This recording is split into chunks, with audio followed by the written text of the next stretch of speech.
The inner sanctum is a sanctuary of cool stone and the rhythmic drip of mountain springs, a stark contrast to the roaring violence of the forge below. You sink onto the edge of the cot beside Yosef, your joints feeling as though they've been replaced by rusted iron. The exhaustion isn't just physical. It's a hollow ache in the center of your chest where the scaled-tied priest reached in and took his due. You lean your head against Yosef's, your dark hair mingling with his tousled brown locks. His skin is still cold, but the frantic pace of his heart has finally begun to slow. We're still here, Yusef. That's what matters. The crown, the forge, the duke. None of it means anything if we don't make it to the dawn together. Yosef lets out a long, shuddering sigh, his hand turning over in yours to lace his fingers through your own. He squeezes feebly, his strength returning in agonizingly slow increments. I felt it when he took it. It was like the sun going behind a cloud that never moves. But then I felt you holding on. You were the only thing that kept me from drifting away into that green mist. Cora stands by the heavy oak door, her brass goggles hanging around her neck. She watches the two of you with a solemnity that replaces her usual abrasive energy. She sets a tray of steaming medicinal broth and thick furs on a low stone table. Drink the willow bark tea. It won't give back what the singer took, but it'll stop the shivering. I've posted sentinels at the door. No one disturbs the queen tonight, not even Hagar. Cora slips out, the heavy door thudding shut and leaving you in the soft, amber glow of the hearth. The silence is absolute, a rare gift in the heart of a mountain at war. Yosef shifts, pulling a heavy fur blanket over both of your laps. He looks at you, the color slowly returning to his lips, though his green eyes still carry a haunted shadow. He reaches up, his thumb tracing the line of your jaw with a reverence that makes the hollow ache in your chest throb with a different kind of intensity.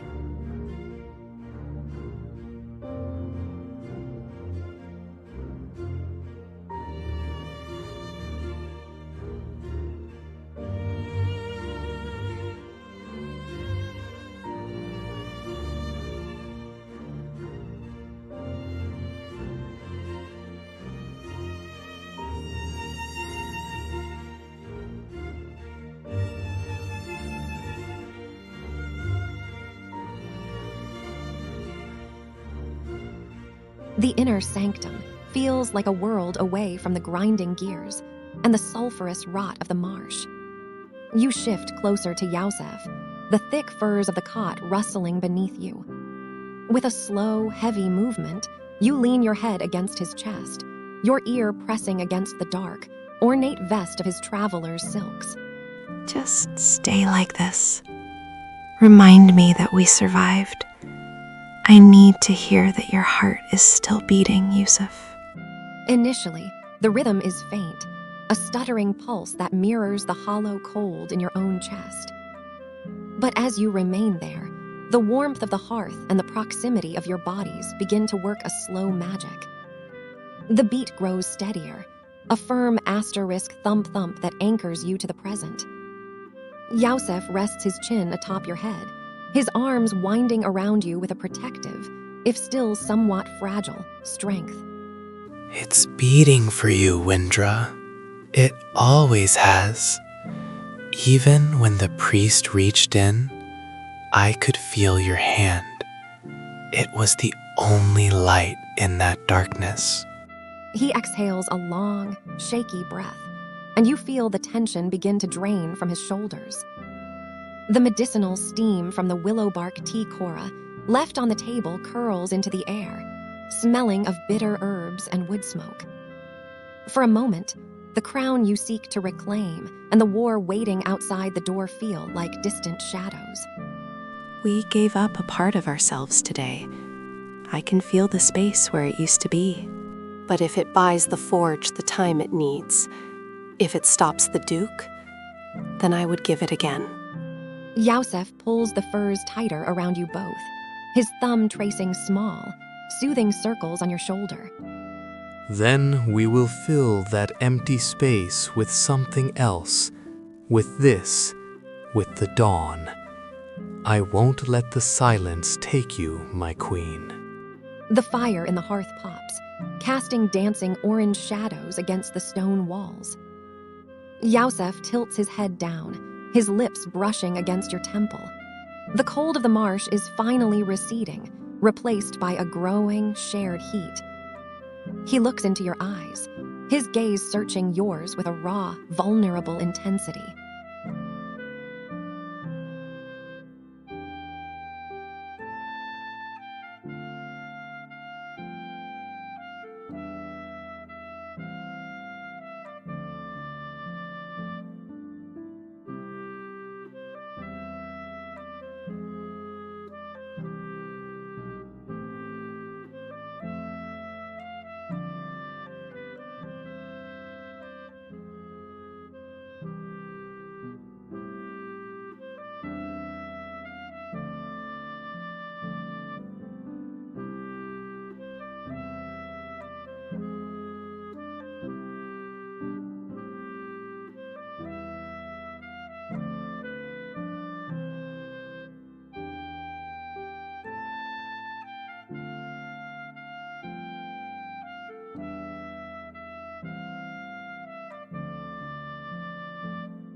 The amber light from the hearth dances across the stone walls of the inner sanctum, casting long, flickering shadows that mimic the slow rise and fall of your breathing.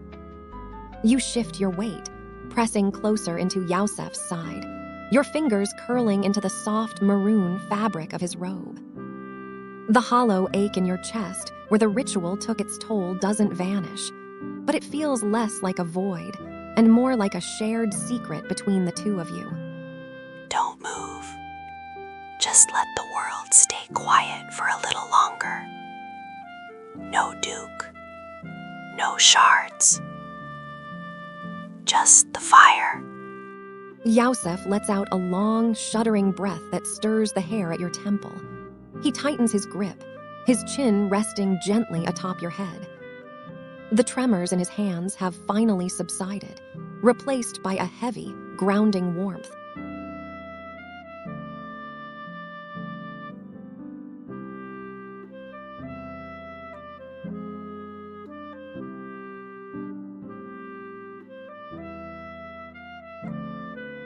You close your eyes, listening to the rhythmic drip of the mountains spring somewhere in the darkness of the infirmary.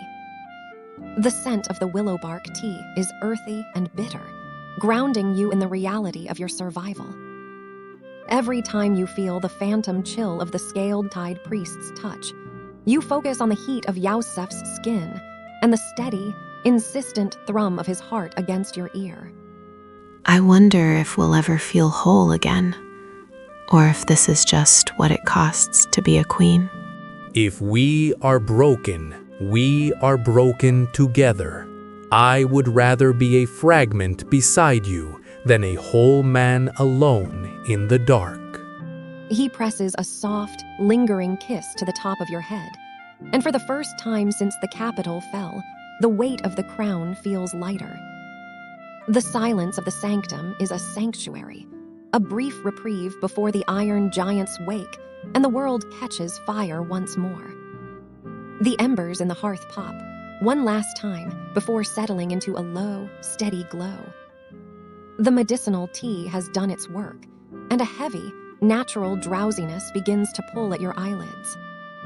Outside the heavy oak doors, You hear the distant, muffled clank of an iron sentinel being moved into position, a reminder that dawn is fast approaching.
The heavy furs are a mountain of warmth against the lingering, spectral cold of the marsh. You shift your head on Yusef's shoulder, feeling the way his frame finally begins to relax into the soft bedding. A small, tired smile tugs at the corner of your mouth as you look up at him through the flickering amber light of the hearth. If you're going to be my shield tomorrow, you'd better stop shivering, poet. A rattling shield is a poor defense against the Duke's steel. Yusef lets out a soft, melodic huff of a laugh, the sound vibrating through his chest against your ear. He pulls the fur blanket higher, tucking it firmly around your shoulders before resting his hand over yours. The paleness is still there in his cheeks, but the haunted look in his green eyes is beginning to fade, replaced by a weary, playful spark. My apologies, Your Majesty. I shall endeavor to vibrate with a more heroic resonance. Though I suspect even the sturdiest shield would tremble a little after having its soul sampled by a swamp priest. He shifts, turning his body slightly so he can look directly at you. His fingers trace the line of your jaw, his touch light and reverent, as if he's making sure you're still solid, still real. But do not worry.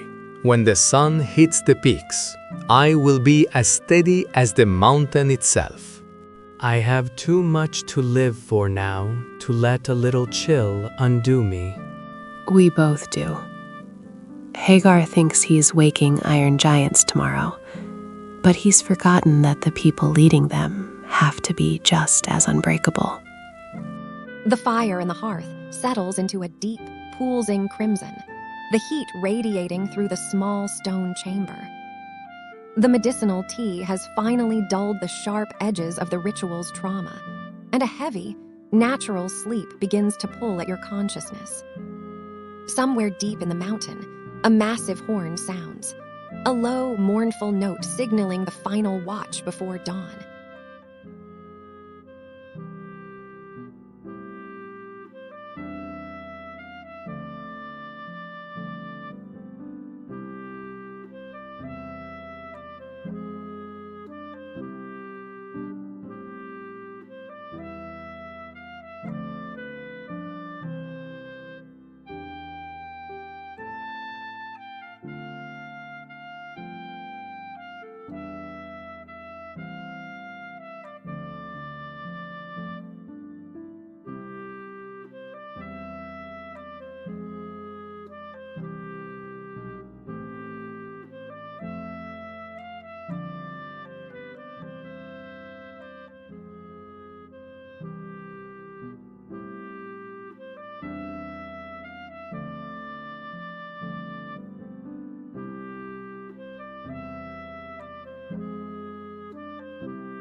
The silence of the inner sanctum is thick and sweet, a cocoon against the cold reality of the shattered plains. You reach out, your fingers tracing the lines of Yusef's palm, a hand that has held yours through mountain passes and swamp rot. You lift it to your lips, pressing a soft, lingering kiss to the center of his hand. The skin is warming now, the life returning to him in the quiet of the hearth. I'm glad it was you, Yusef. I couldn't have shared that burden with anyone else. Not many could have looked into that mist and stayed whole. Yusef's fingers curl slightly against your cheek, his touch a gentle anchor. He looks at you with an intensity that makes the flickering firelight seem dim by comparison. I didn't stay whole for the world, Wyndra. I stayed whole for you. When the cold tried to pull me under, I just kept thinking of the way you looked on the high spire, defiant even against the wind. He pulls you closer, his arm a solid weight across your waist, tucking your head back into the hollow of his shoulder. The heavy furs provide a sanctuary where the title of queen and scavenger no longer matter. Tomorrow, we become legends or ghosts. But tonight, we are just survivors. We will be more than survivors. We will be the dawn that breaks the Duke's shadow. Sleep now. I'll be here when the iron wakes. The last of the embers crumble into gray ash, and the mountain's natural rhythm, the dripping water, the distant groan of shifting rock, becomes a lullaby. You drift into a dreamless sleep, the first true rest you've known since the fall of the Aurelian capital. The transition is jarring. A massive, resonant horn blast shatters the silence of the sanctum. You bolt upright, the furs sliding to the floor. The air is no longer cool and quiet. It vibrates with a low-frequency thrum that rattles the very stone beneath your boots. You and Yusef make your way to the overlook of the Great Forge. Below, the scene is one of controlled chaos. The rivers of molten ore are glowing a violent, electric blue, fueled by the ether shards. In the center of the cavern, the primary iron sentinel stands fully upright, its blackened iron plates hissing as steam vents from its shoulders. Hager stands at the base of the machine, his braided silver beard reflecting the sapphire light of the core. He looks up as you approach the railing. The spark has taken. The first of the giants is awake, and the others are drinking from the same well. The blockade won't know what hit it. Cora, perched on a maintenance gantry, wipes a smear of blue-tinged grease from her forehead and grins. She's humming like a choir of angels, Wyndra. We're ready to move. The path to the surface is primed. The massive iron sentinel takes its first step, the impact shaking the entire cavern. The Duke's garrison is only a few miles away, perched atop the cliffs, unaware that the mountain is about to spit fire and iron. You feel the weight of the mission returning, but the hollow in your chest is filled with a cold, sharp purpose.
The vibration of the Iron Sentinel's first step travels up through the soles of your boots, a rhythmic thrum that matches the pulse of the ether shards.